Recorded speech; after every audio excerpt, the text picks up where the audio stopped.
noite, Daísa. Graças ao Papai do Céu, mais um Pod Black Menos é Mais. A gente não pode esquecer que hoje é o dia da língua portuguesa.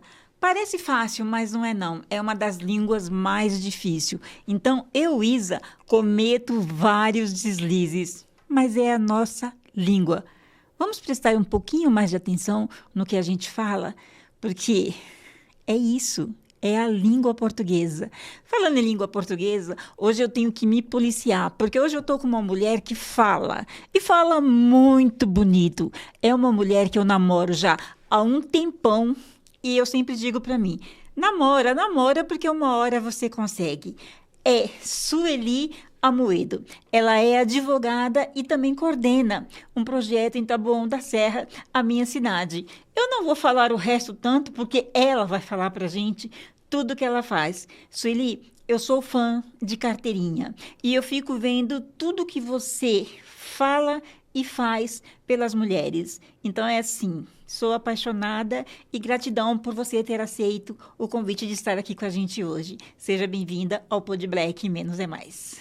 Obrigada, Isa. É um prazer, né, vir falar com vocês aqui, com o seu público.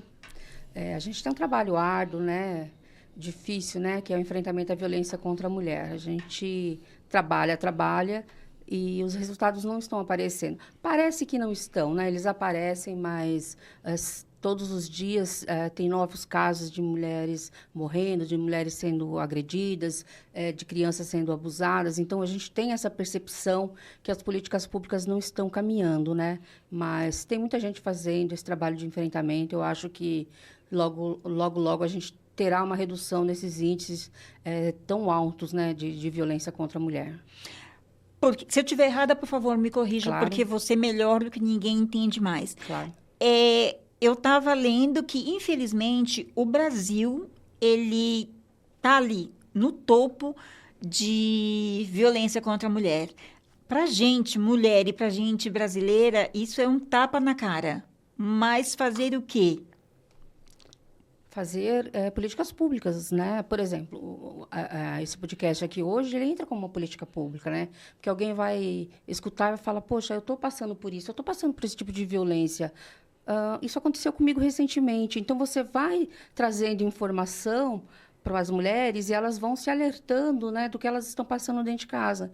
Então, assim, qualquer um pode fazer políticas públicas de enfrentamento à violência contra a mulher, né? É só você usar as armas e os mecanismos que você tem. Lógico que, né, as políticas públicas de enfrentamento vindo do Estado, elas têm o melhor resultado, né? Sim. Elas aparecem mais. Por exemplo, você falou dos meus projetos em Taboão.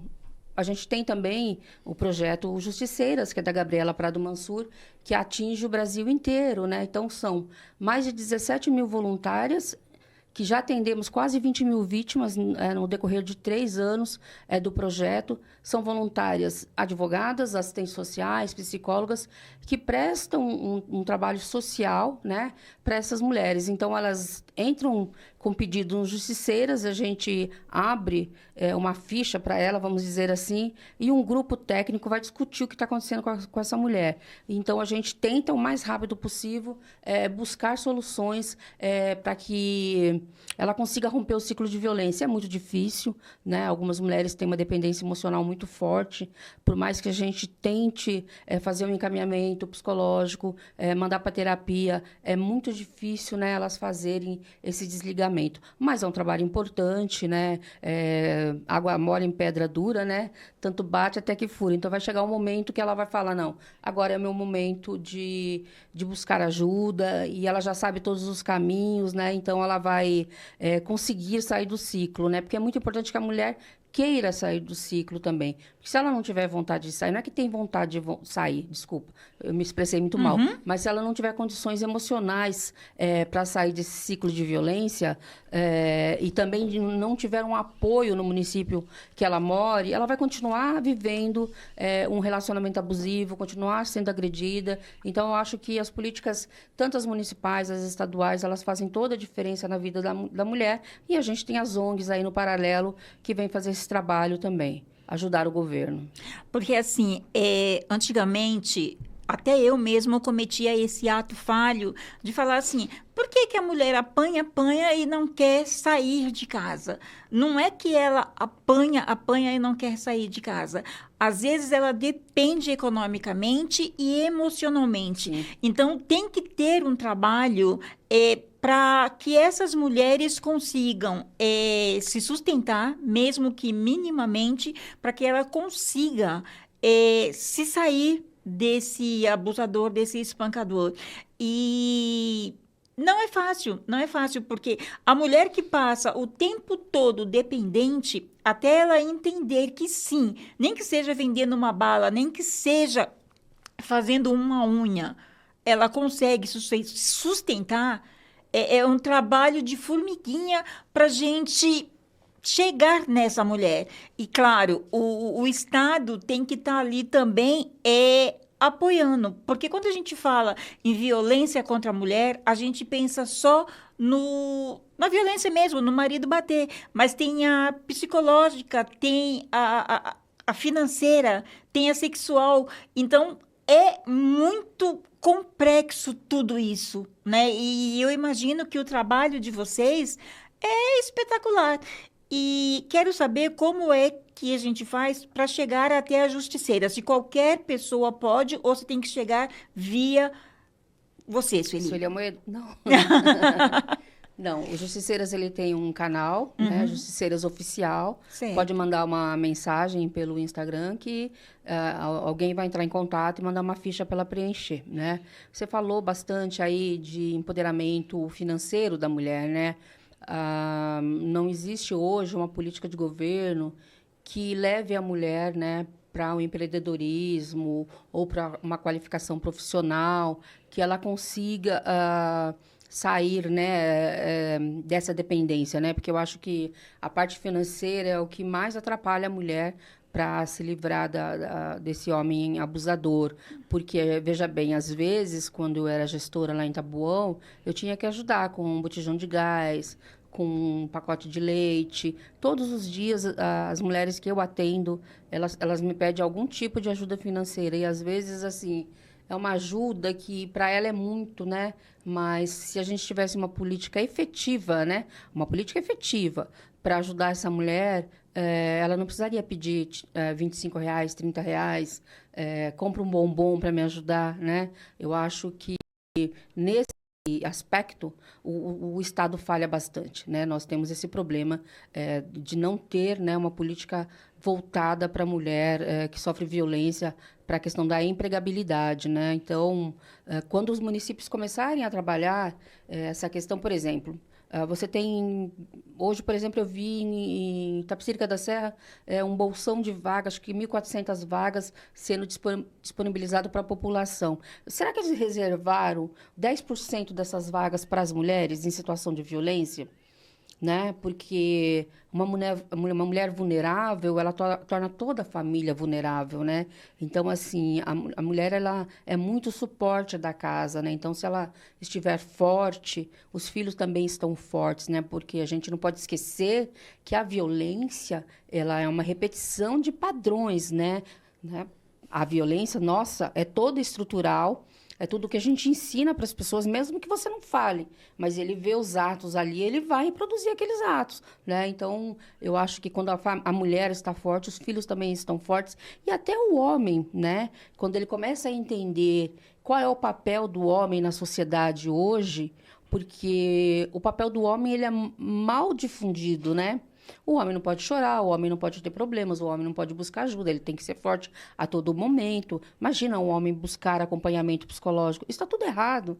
O né? homem pode tudo, o homem pode tudo. Demonstrar os sentimentos dele, eu acho que essa cobrança por uma masculinidade sempre forte, ela também traz sérios problemas para o homem, né? Esse homem que já é abusivo e ele tem que mostrar através do poder e da força que quem manda na casa dele é ele, né? Então, acho que a gente tem que fazer aí também uma questão, uma reflexão com relação à educação dos homens, né? Lá em Taboão nós tínhamos os grupos reflexivos, né?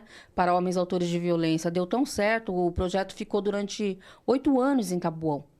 Eu saí e o projeto também acabou, né? Por exemplo... Isso que é triste, isso que é doloroso. Que não tem uma continuidade, sabe? né? Porque, assim, se a coisa tá tão boa, se tá tão dando certo, por quê? Não é a Sueli, é o projeto. É o projeto. Mesmo que a Sueli saia, por que não dar continuidade? Isso, às vezes, é revoltante, porque tem muitas pessoas que tinham isso como uma alça, uma segurança, sabe? Porque, assim, as pessoas precisam realmente daquilo para aprender. Sim. Entendeu? E mesmo que, como você disse, que durou 8 anos, tem pessoas que precisam de 20 anos para entender isso, né? E aí, de repente, eles tiram o doce da boca dessa população e não dão nada em troca. Então, isso é um tapa na cara da sociedade. É um tapa na cara de quem gesta um projeto como esse que nem você fez. É, porque houve muito investimento, né? Para o projeto ficar redondinho, você qualifica pessoas, você faz parcerias com a rede, né? Você, por exemplo, nós lá, quando os homens começavam o curso, nós tínhamos um café. Então, a gente já tinha parcerias, quem fornecia o pão, quem fornecia as frutas. Nós tínhamos que dar certificado para esses homens no fim dos cursos. Então, a gente já tinha uma gráfica que era parceira, né? Então, para você estruturar, leva um tempinho, leva pelo menos uns 3 anos para ele ficar redondinho, né? Que você não precisa nem falar. Você fala com a promotora, doutora, mês que vem vamos fazer o curso? Vamos. Ela já separa o pessoal, os homens, né? Porque os homens têm que ser separados. Por exemplo, nos grupos reflexivos lá em Taboão da Serra, nós não trabalhávamos com homens feminicidas, que já tinham praticado feminicídio, e nem com homens que praticavam violência sexual, né? Porque esses homens a gente entende que é muito difícil você colocar entre outros homens e eles acabam até contaminando o grupo, né? O grupo ele começa difícil, né? Os homens demoram um pouquinho para aceitar a participação deles ali no projeto, mas depois eles mesmo falo, doutora, a senhora renovou a minha vida, as meninas renovaram a minha vida, hoje eu consigo conversar com a minha mulher, eu perdoei meus filhos. Por quê? Eles perdoam os filhos? Porque eles acham que os filhos foram culpados pelo rompimento da relação. Porque muitas crianças hoje, eles se opõem, né, à violência que a mãe sofre. A gente vê diariamente, eu vi um caso semana passada que o menino matou o pai, né, para defender a mãe. Então, esses grupos, eles acabam renovando e a reincidência é baixíssima, é 2%. E é um curso que você não gasta muito. Você vai treinar psicólogo, assistente social, vai ter que ter um atendimento jurídico ali, a promotora do lado, e uma sala, um café. Então, é um curso que não é, assim, uma fortuna, né? É viável para o município, mas os municípios pouco implantam os projetos de grupos reflexivos. Então, a gente perde aí uma boa chance de diminuir índices de violência. Eu vou fazer a pergunta, você responde se sentir confortável. Esse grupo terminou por política? Porque houve troca, né, de governo, né, e como era um projeto do governo anterior, eles não dão prosseguimento, né? Porque é como se você mantivesse ali um status para o governo anterior, né? Então, geralmente, quando há troca de governos, não tem uma continuação nas políticas públicas. Quando eu assumi, eu mantive o trabalho anterior, né? Eu mantive igual, não mudei nada, só adequei aí, melhorei um pouco, porque eu acho importante essa continuidade no serviço, porque você vai começar um outro projeto agora. Por exemplo, eu tenho vários projetos que se der tudo certo, eu começo mês que vem alguns projetos, mas até eu capacitar as pessoas, até eu treinar, até eu montar o layout, até eu ter o card bonitinho, demora um pouquinho, né? Aí eu saio do projeto, que é mas aqui nesse projeto do meio que eu vou entrar no próximo, que eu não posso te falar... Não pode me falar agora, porque depois você volta para me falar exatamente tudo. Exatamente, eu não posso falar agora porque ainda não fechou, sim, né? Ainda não acertou. Mas esse eu já vou fazer para treinar uma pessoa para ficar. Você entendeu? Então, quando eu sair, a pessoa já assume o projeto ali e ela vai tocar com o município. Então, eu acho que é isso, sabe? Você fortalecer outras mulheres, ensinarem outras mulheres a trabalharem em políticas públicas. Eu tenho vítimas que eu atendi durante muito tempo, mulheres que quase morreram, que foram jogadas de carro, me ligaram desesperada. Doutora, ele me jogou do carro, o que eu faço? Eu falei assim, hein? Vai para um lugar seguro, procura a primeira delegacia que você encontrar e se mantenha segura aí. Essas mulheres, algumas delas, hoje, elas têm grupos. elas formaram grupos de mulheres e elas estão começando aos poucos, né?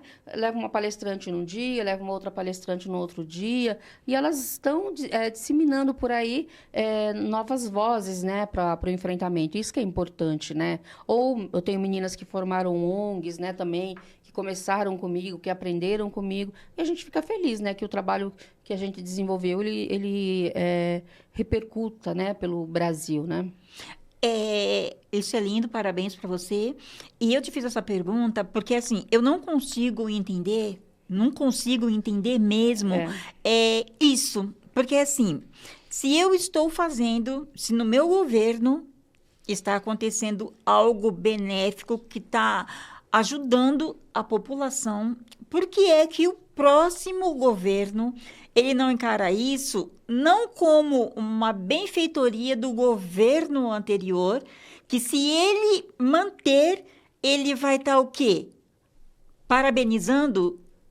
Ele vai estar sendo menos porque ele está mantendo uma coisa que deu certo. Então, assim, eu nunca vou conseguir entender, porque ele não está ali para pensar na população, na comunidade. Então, por que ele para um trabalho lindo que está dando resultado? Eu vou morrer, e olha que eu quero viver por muito tempo, e não vou entender, porque não é só no Taboão, infelizmente. A gente vê isso na política de uma forma geral. Só que, assim, de que adianta a gente ter esses trabalhos para a gente fazer a cabeça desses homens, para esses homens entenderem que não tem que bater, que não tem que matar, se os nossos políticos não entendem que esse nosso trabalho é para dar continuidade, continuidade e continuidade. Então, é assim, a gente ensina quem bate, quem mata, mas a gente não consegue ensinar quem tem a caneta na mão. E essa é a parte mais revoltante. Porque o que bate, o que mata, é fácil a gente ensinar. Ó, filho, ou você vai ficar preso, ou você vai vir pra gente e vai entender, tá? Que isso vem de família, né? O seu pai fez, você assistiu e você acha que isso tá certo e vai replicando. O seu filho vai ver e vai replicar até uma hora que um filho ou um neto vai te parar de uma forma horrível, como foi esse caso de matarem o pai para defender a mãe. Mas e os nossos políticos? Quando eles vão entender que não é assim que funciona? Se o negócio tá bom, não para, coloca só mais uma cerejinha ali para dizer que assim, não tem que dizer, ó, eu mudei. Mas se você não quer deixar o negócio do jeito que estava, coloca só mais uma cerejinha para dizer, olha, você viu que a gente mudou um pouquinho, mas continue o trabalho. Eu não entendo isso, Sueli. Eu não entendo porque, assim, eles falam tanto na população, mas eles não pensam na população, eles pensam no bolso. Porque tudo que foi investido, por menor que tenha sido o investimento, vai para o ralo. E quando eu falo em investimento, às vezes, nem sempre é o monetário. O monetário conta muito, mas e o tempo de quem ficou ali? Entendeu? E o tempo que foi gasto para você ensinar as pessoas a trabalhar com aquilo, a entender como essa máquina funciona. Foi tudo por água abaixo? Mas... Só um minutinho. Essas pessoas que foram assistidas, de repente ficam órfãos de uma reflexão, de um tratamento, digamos assim, que estava fazendo bem. E aí? Olha, Isa, sim, eu concordo com o que você falou, eu acho que os projetos eles têm que continuar, mas eu vou jogar a bola para nós mesmos, né? Nós não cobramos dos governantes, quando eles saem candidatos, tanto a vereança, quanto os deputados estaduais, quanto os senadores, nós não cobramos deles essa continuidade nas políticas públicas. Na verdade, a gente não cobra nem políticas públicas para as mulheres, né? Infelizmente. Então, assim, esse ano no Taboão teve uma mudança, né? As mulheres cobraram para o novo prefeito a criação da Secretaria da Mulher, talvez até por conta de muita cobrança de pessoas que são do movimento de mulheres. Então, isso repercutiu nas comunidades e as mulheres cobraram bastante do atual prefeito a criação da Secretaria da Mulher em Taboão da Serra. E ele criou, né? Então, tem uma Secretaria da Mulher criada em Taboão, né? Agora, a gente poderia pensar também em conversar com algum deputado federal, né? Tem que ser um deputado federal, para que esses projetos com os vulneráveis, não só o trabalho com as mulheres, mas, por exemplo, o trabalho com a população negra, né, que a gente precisa também dar continuidade Sim. com as coordenadorias, que geralmente troca governo também. Uns conseguem dar andamento e continuar com as coordenadorias, outros simplesmente acabam com o serviço, né? E a gente tem que ver também que, quando você fala de violência contra a mulher, você tem que fazer um recorte racial. Com certeza. Tem que fazer um recorte racial. Você tem que ter isso em mente, porque das mulheres que sofrem violência doméstica, 62% dessas mulheres são negras, né? E por N motivos, a gente fala de infraestrutura, a gente fala de educação, porque são coisas que não chegam, né, para as mulheres negras, que hoje elas são a grande maioria, né, das mulheres negras que sustentam as famílias, né? Você vê aí famílias de 3, 4 gerações de mulheres negras que elas são o arrimo da casa, né? Elas são quem provê, né, tudo para as crianças e para os filhos e enfim. Então, a gente tem que, quando falar de violência contra a mulher, você tem que fazer um recorte racial, né? E trazer mais projetos, né, para essa população. Porque a gente não pode se enganar e achar que é tudo bem, né? Que tá tudo lindo? Que tá tudo lindo, não, né? Não tá. A gente tem que saber reconhecer isso, né? Os jovens negros são os que mais morrem, as meninas negras são as que mais sofrem abuso sexual, né? São os que param, a população negra é a que para de estudar antes, porque ela tem que trabalhar, né? Então, é importante que seja investido também nisso, né? Eu sempre também fiz meus trabalhos voltados com esses recortes, né, para favorecer, se reservar uma cota para participar dos projetos, mas não é todo mundo que faz isso, né? Então, a gente também tem que educar também os governantes, né? Você tem que ter uma política de educação também e ensinar. E somos nós. Somos nós que vamos fazer esse trabalho, porque tem governante, tem vereador, tem deputado que, quando ele senta ali, ele não sabe nem o que ele está fazendo ali. Com certeza. Né? Infelizmente. Então, você tem que ir lá e ensinar, falar assim, olha, tem políticas municipais que a gente gostaria de manter, né? Acrescentar essas políticas, dá para fazer. E aí, os vereadores amam isso, porque eles precisam de pautas, né? Eles precisam de algumas pautas para eles trabalharem e tornarem o mandato dele relacionado àquela dinâmica, né? Agora, a maioria trabalha com a pauta do autismo, né? Uma outra parte trabalha com a pauta da mulher. Então, assim, tá diverso hoje, mas ele tem que ficar mais diverso, né? A diversidade, ela tem que fazer parte, né, do nosso dia a dia. Então, Sueli, eu creio que, assim, vai ter uma eleição. Então, nós, como sociedade, a gente deveria pegar e fazer a cartinha de tudo que a gente acha que precisa ser discutido e parar com esse negócio de que, assim, o vereador é Deus. Não, o vereador é um homem que está ali para prestar serviço para a comunidade, para fiscalizar o que o majoritário está fazendo. Então, nós, como sociedade, deveríamos prestar um pouco mais de atenção na política que está sendo prestada para a gente, que está sendo feita no nosso município, e sentar com eles e falar, olha, você quer se reeleger ou você quer tentar a sua candidatura? Então, vamos sentar e vamos conversar. Ó, isso aqui não está legal, isso não está legal, a gente gostaria disso e a gente gostaria disso. Porque, assim, muitas pessoas, e eu até um tempo atrás, eu também achava assim, que não, eu não posso chegar lá no homem e falar para ele o que a minha comunidade precisa. Mas eu comecei a entender que não é assim que funciona, porque se deixar por eles também, muitos têm boa vontade. Muitos têm boa vontade de enfiar o dinheiro no bolso e viver a vida. Porque, infelizmente, gostaria até de não estar tocando nisso, mas a gente tem que falar a realidade.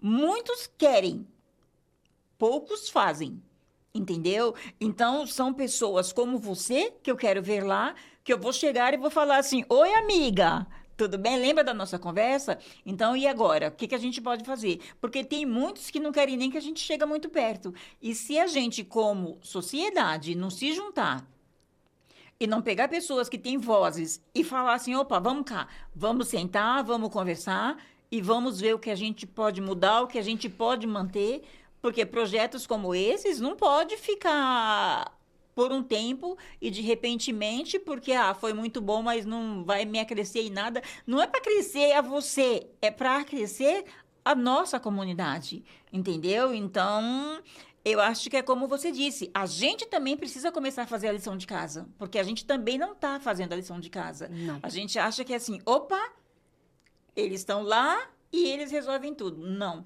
É que nem criança. Eu tenho um filho, ele vai para a escola, eu não olho o caderno.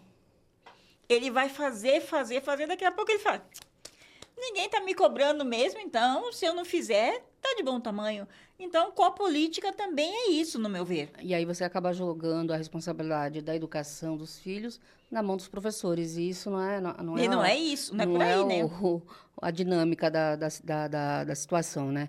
Olha, com relação à vereança, principalmente, né? Eles não sabem, muitas vezes, o que está acontecendo na comunidade. A comunidade tem que levar. Eu acho... eu fui candidata 2 vezes...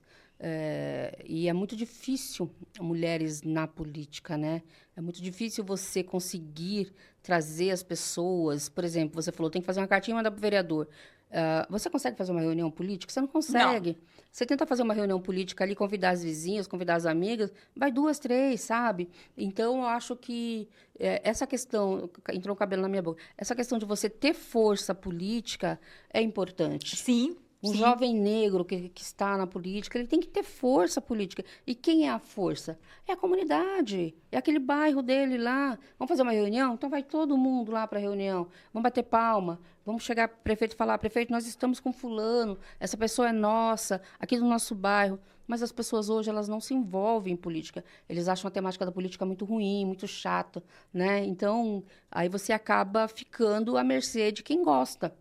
E de quem vota, de quem tem articulação, de quem tem dinheiro para fazer uma grande reunião, fazer um evento grande, trazer muitas pessoas. E aí, no fim, quando as caixinhas são abertas lá, o resultado é injusto. Mas o resultado é injusto porque a gente deixa ser injusto também, né?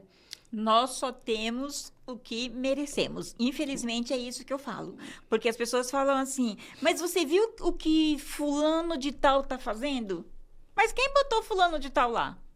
Foram o voto de vocês. Exatamente. Entendeu? Então, eu penso que é assim, vamos pegar meia dúzia de pessoas e vamos fazer com que essa meia dúzia replique para mais meia dúzia, para mais meia dúzia, para mais meia dúzia, que aí sim a gente vai conseguir colocar uma Sueli, vai conseguir colocar pessoas que a gente confie e pessoas que a gente possa cobrar. Porque eu sou do tipo que assim, hoje eu me comprometo com você em te dar o meu voto e fazer com que mais pessoas votem em você. Mas amanhã eu vou na sua barba. Entendeu? Amanhã eu vou chegar para você e vou falar assim, ô amada, vem aqui, a gente fez isso, e a gente está precisando disso, disso e disso. Mas as pessoas, elas não querem se comprometer, mas querem cobrar. E aí fica meio complicado. Ou então, infelizmente, na política ainda tem aquele negócio. Me dá uma caixa d'água, dá uma dentadura. A gente ri. Mas a gente ainda vê muito disso. Pode não ser a caixa d'água e pode não ser a dentadura, mas a gente fala nisso porque é o que mais... Porta, colchão... Entendeu? Foram as coisas que me pediram, né? Entendeu? E não pode ser assim. Não, e pior, né? Eu sou totalmente contrária a isso, né? De você doar alguma coisa para ter uma contrapartida de voto, né?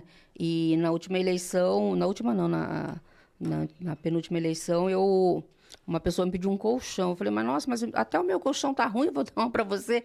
Não, porque eu tô precisando, não sei o quê. Eu falei, não é a política que eu quero fazer. Mas você acredita que no dia da eleição, quando finalizou lá, quando saiu o resultado total dos candidatos, ele me mandou uma mensagem debochando de mim? Ele falou, quem sabe na próxima eleição, se você me der um colchão, você ganha, né? Gente, isso é um absurdo. Não, mas então, são as mulheres na política, né? Duvido que se fosse para um candidato masculino se ele teria essa audácia, né, de debochar dele, né? Então, é muito difícil ainda a gente abrir esse espaço político, né? As mulheres terem essa voz. E quando elas têm, elas são silenciadas dentro da plenária, né? É um projeto que é engavetado, é uma comissão boa, que tenha visibilidade, tenha repercussão, que não é dada para a mandatária, né? Então, a gente sofre muito, né? Então, as mulheres têm dificuldade para chegar, mas depois ela também tem dificuldade para se manter, né? Então, tem muita coisa que precisa mudar ainda e eu acho que essa mudança vem da gente, sabe? Essa mudança vem da gente. Essa transformação, ela está muito mais nas nossas mãos do que nas mãos dos governantes. A gente que vota, a gente que coloca lá, depois não pode reclamar. E outra coisa que não é engraçado, outra coisa que é fato. Nós somos 56% da população. Então, a maioria, nós temos condições, se a gente se juntar e se a gente quiser, de mudar o jogo. Mas a gente tem que querer mudar o jogo. Não é reclamar que o jogo tá ruim no finalzinho, nos pênaltis, entendeu? Então, é complicado. Mas agora vamos dar uma mudadinha. A Lei 11.340/2006. Maria da Penha. Isso. Já tem alguns bons anos. E agora parece-me que vai ter ali a tornozeleira eletrônica. Sim. A tornozeleira eu acho importante, né? Só que ela ainda tem as suas falhas, né? Eles conseguem tirar, né? A gente já viu casos de homens que conseguem romper lá o lacre, né? Então, precisa aperfeiçoar, né? Mas é muito importante a tornozeleira, eu acho importante. Assim como o botão do pânico, assim como os gestos, né? De pedir ajuda. Nossa, gente, é isso. Né? Mas assim, Sueli, eu toquei nesse assunto porque eu ia te fazer uma outra pergunta. O que mudou? A gente, no ICRU, a gente pensa que não mudou-se muita coisa. Muda, mas demora para ser aperfeiçoado. Até muda, mas o aperfeiçoamento do sistema é que demora. E é nessa demora que a gente perde mais alguns milhões, né, de brasileiras. Então, você, como uma mulher política, o que faria se você estivesse com a caneta na mão? O que faria evidentemente, claramente, para que a gente não tivesse mais tantas mulheres sendo mortas pelos seus algozes, que geralmente estão dentro de casa? Agora você me deu um aperto, né? Não estava pensando num projeto nessa magnitude, mas, por exemplo, eu ampliaria muito os grupos reflexivos, que já tem lei federal, então eu iria cobrar a implantação e implementação dos grupos reflexivos, eu iria cobrar, a Lei Maria da Penha tem previsão para centros de atendimento às mulheres em situação de violência, porque não são todos os municípios que têm, né, uma psicóloga, uma advogada, uma assistente social para dar assistência para a mulher. Mas uma coisa que eu criaria também e que a gente tem muito problema ainda hoje é dados. Nós não temos dados efetivos e fidedignos com relação à violência contra a mulher. Nós temos dados, o Fórum Brasileiro faz uma pesquisa, o Instituto Patrícia Galvão faz uma outra pesquisa, mas a gente não tem dados reais, né, que o Estado aperte um botãozinho lá e fale, nossa, em 2024 morreram 1.500 mulheres. Não, você tem dados aproximados. Você pega os dados da Secretaria de Segurança Pública dos Estados, você pega dados do Sinan, né, que o Sinan também tem número de morte de mulheres ou de violência contra as mulheres, e você vai fazendo uma coxa de retalho. Então, acho que a gente precisa muito se aperfeiçoar nessa questão de dados. Dados são importantíssimos, porque os dados vão direcionar as políticas de enfrentamento à violência, seja contra a mulher, seja contra a idosa, mas são dados, e a gente precisa de dados. A gente não pode falar assim, eu acho que... Não, são tantas mulheres que estão morrendo. Por exemplo, nós temos hoje muita subnotificação, né?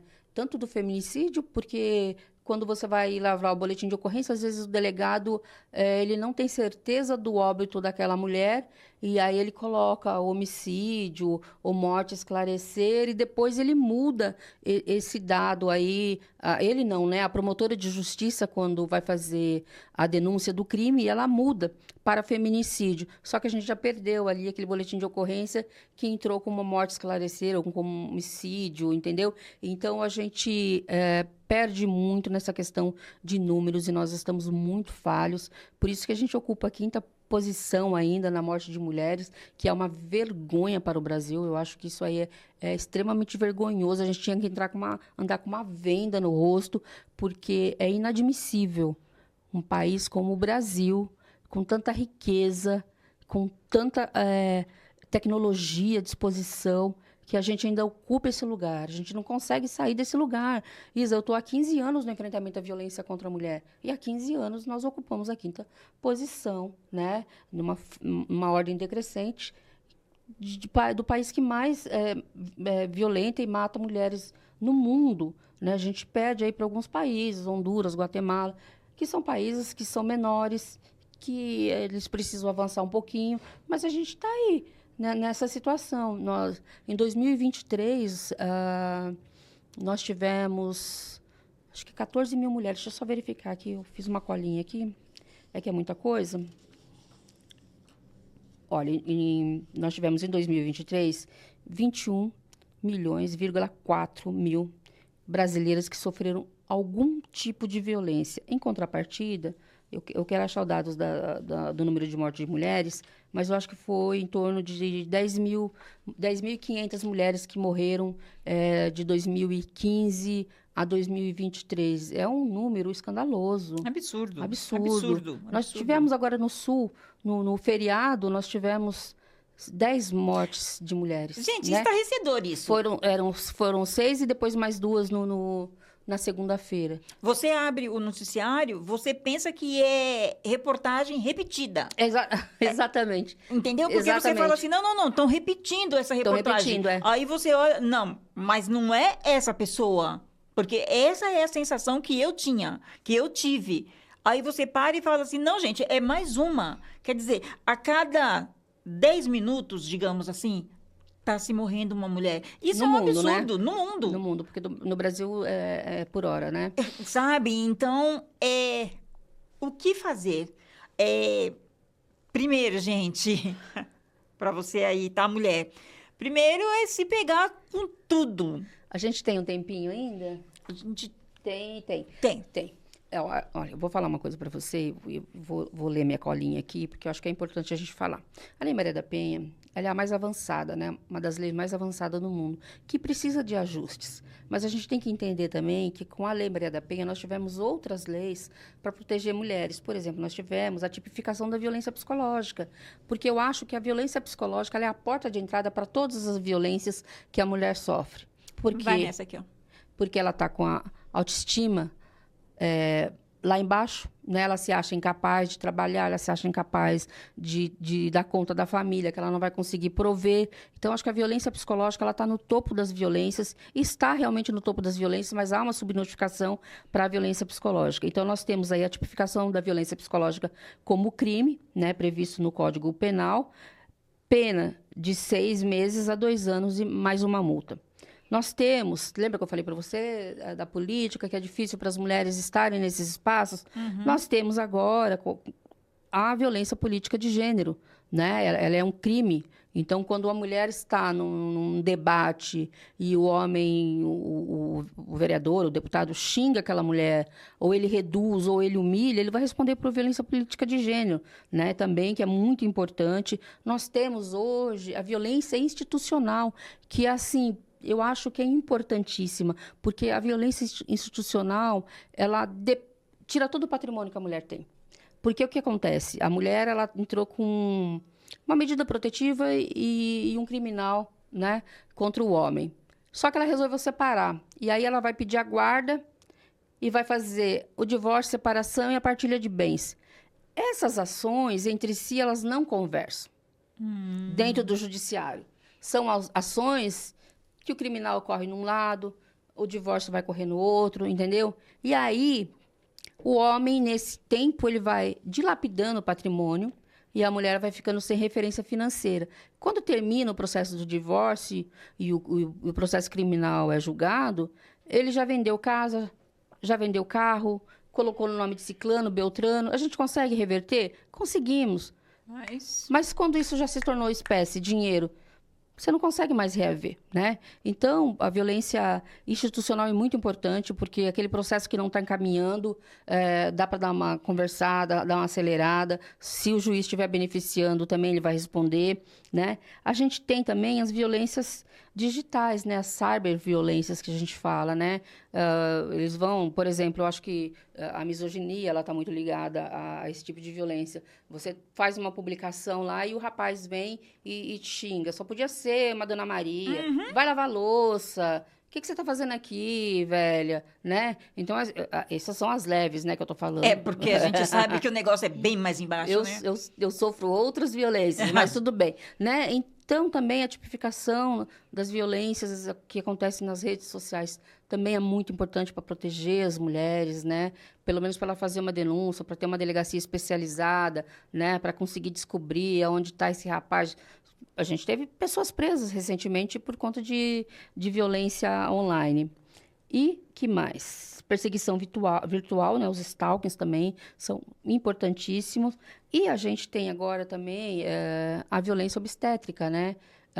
Porque várias mulheres sofrem e a gente sabe também, fazendo aí uma parte aí, que as mulheres negras sofrem mais violência muito obstétrica, mais. Né? Não é dado medicação para diminuir a dor. A mulher preta, ela aguenta a dor. Então, não precisa de nenhum remédio, anestésico, não. É um absurdo isso. Então, assim, hoje tem leis para proteger as mulheres. O que elas precisam? Saber que existem essas leis, saber onde procurar e como fazer, né? Então, por exemplo, nós estamos aqui conversando. Então, a mulher sofreu algum tipo de violência física, violência patrimonial, violência sexual, porque existe a violência sexual no casamento também, uma violência cyber, uma violência política de gênero, um stalking, uma violência obstétrica. O que você tem que fazer? Eu não tenho dinheiro para pagar advogado, mas você tem a Defensoria Pública que vai te ajudar. Então, você procura a Defensoria Pública do seu município e fala, olha, aconteceu isso, que você terá um advogado do Estado, né? Mas as pessoas nem sabem que elas podem procurar, que elas podem buscar ajuda. Por exemplo, medida protetiva. Eu não quero fazer boletim de ocorrência, eu não quero que o meu marido, que o meu companheiro seja fichado, né? Elas falam assim, né? Mas você não precisa fazer um boletim de ocorrência para você solicitar a medida protetiva. Você pode pedir a medida protetiva e não solicitar a lavração do boletim de ocorrência. E são informações que não chegam para as mulheres, né? Por exemplo, eu tenho uma cliente que... é um caso bem grave, sabe? De violência... E que ele é o provedor total. Total. Inclusive, ele é provedor da família dela, né? Sim. Tá? Ela, inclusive, é provedor da família dela. Ele paga lá o aluguel da mãe dela, não sei o quê. E ele agrediu. E ela não queria fazer o boletim de ocorrência. Eu falei, mas você tem que fazer. Não vou fazer. Mas eu queria medida protetiva para ele sair daqui. Eu falei, vamos fazer. Aí ela foi até a delegacia e o delegado não quis fazer. Né? Ele queria que ela fizesse a lavratura do boletim de ocorrência para depois solicitar a medida protetiva. Aí eu tive que ligar, falar com o delegado. Falei, não, doutor, ela só quer a medida protetiva, tem previsão legal para isso, né? Mas depois... Eu falei, não, mas tudo bem, depois é um outro problema, né? Depois. Agora a gente precisa garantir a segurança dela, né? Então, assim... Mas eu, por exemplo, não tenho tempo para ficar 24 horas atendendo as vítimas e encaminhando elas. Porque eu tenho que trabalhar também, né? Eu sou advogada, né? Então, eu tenho que trabalhar também. Mas falta muito isso, né? Desse acolhimento, desse atendimento para as mulheres, né? Porque a gente tem lei, nós temos leis importantes e firmes também, né? Contra os agressores, mas a gente tem que saber usar, né? Eu estou com um caso no Rio que faz 40 dias que ela deu entrada na medida protetiva dela, no pedido de medida protetiva. 40 dias. E o juiz não se manifestou. Até agora. Aí eu falei para ela, olha, você tem que acionar seu advogado ele tem que peticionar e pedir para o juiz celeridade aí. E ela está sofrendo, sabe? Vai para as redes, fica se expondo, contando que não sai a medida, mas Não vai resolver. não vai resolver. Vai ser com advogado. O problema está lá, é papel. Sueli, tudo que é bom, infelizmente, É. acaba. Mas eu quero assumir esse compromisso com você. E quero que você assuma comigo, porque assim, você entende muito mais de lei do que eu. Eu entendo malmente do Pod Black. Então eu vou querer, depois a gente vai conversar fora daqui, que eu vou querer que você venha mais vezes, mas de verdade mesmo, falar sobre essas leis. Acho que eu não me perco mais, né? Não. Falar sobre essas leis, porque assim, tem coisas que você está falando que até eu, que me acho esclarecida, hã?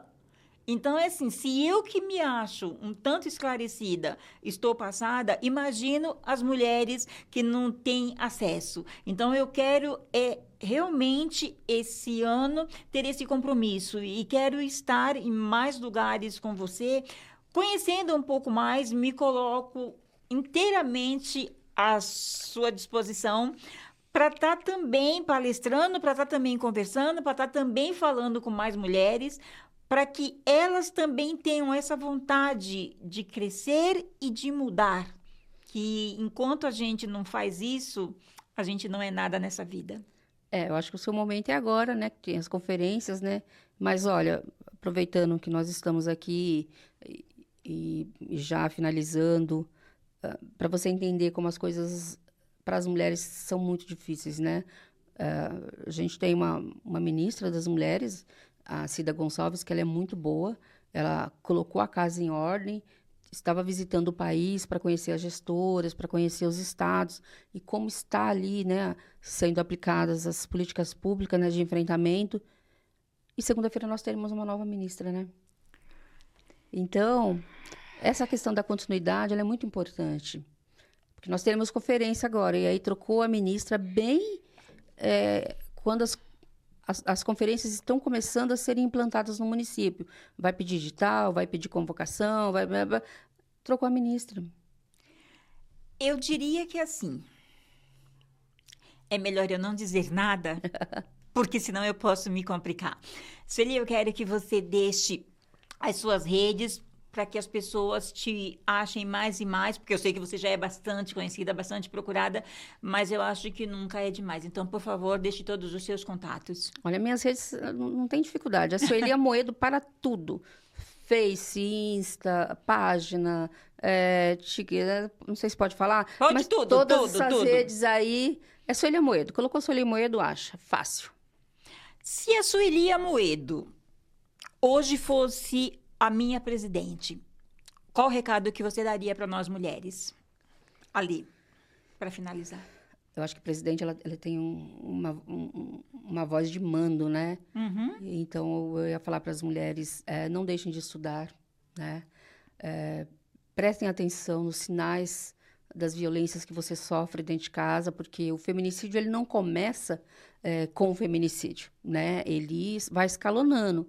É uma violência verbal, é uma violência física, é um distanciamento da família, e aí acontece o feminicídio. Então, que vocês tenham mais atenção nessas microviolências que vão acontecendo dentro de casa, né? Se fortaleçam, se empoderem. Mas, gente... É isso também. Às vezes você recebe um recado achando que é de amor e é ele querendo te matar. Mas ao vivo é assim. Mas coisa da tecnologia, né? E a gente tem que se adaptar. Antigamente eu ficava morrendo de vergonha, né? Relaxa. Eu queria me esconder debaixo da mesa. Aí depois eu fui vendo que normal, evolução, né? Então, aí, se eu fosse presidente, eu ia falar isso, para as mulheres se fortalecerem mais, buscarem mais escolaridades. Hoje a gente já tem mais escolaridade que os homens, né? Com certeza. E, inclusive, isso aí também é um fator de violência dentro de casa. Mas vão estudando, né? Vão estudando, ganhando dinheiro, porque um aluguel aí também carinho, quando você precisar sair de uma situação de violência, você vai ter que ter um dinheiro guardado, né? Então, é isso, né? Claro que se eu fosse presidente, teriam outras coisas a mais, né? Mas como é só um recado de fortalecimento, é isso, né? Busquem estudar, busquem se qualificar, ter os seus filhos com vocês, porque a violência se reproduz. A gente tem muitos órfãos da violência espalhados pelo Brasil e reféns da violência, então a gente tem 4 vezes mais, né? Que são os filhos que presenciam a violência dentro de casa, né? Então, eu acho que cuidar dos filhos, da saúde mental desses filhos aí é muito importante para a gente não ter uma reprodução contínua aí. E para você que está aí nos acompanhando, eu quero dizer, principalmente para as mulheres, dependendo do relacionamento que você tem, às vezes a rosa pode já estar ali, embutida com o gosto do seu sangue.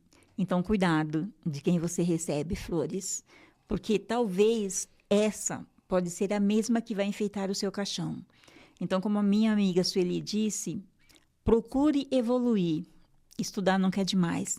Traga sempre o seu filho ali no seu peito, porque é a única pessoa com quem você pode contar. E gratidão, gratidão, gratidão. Obrigada.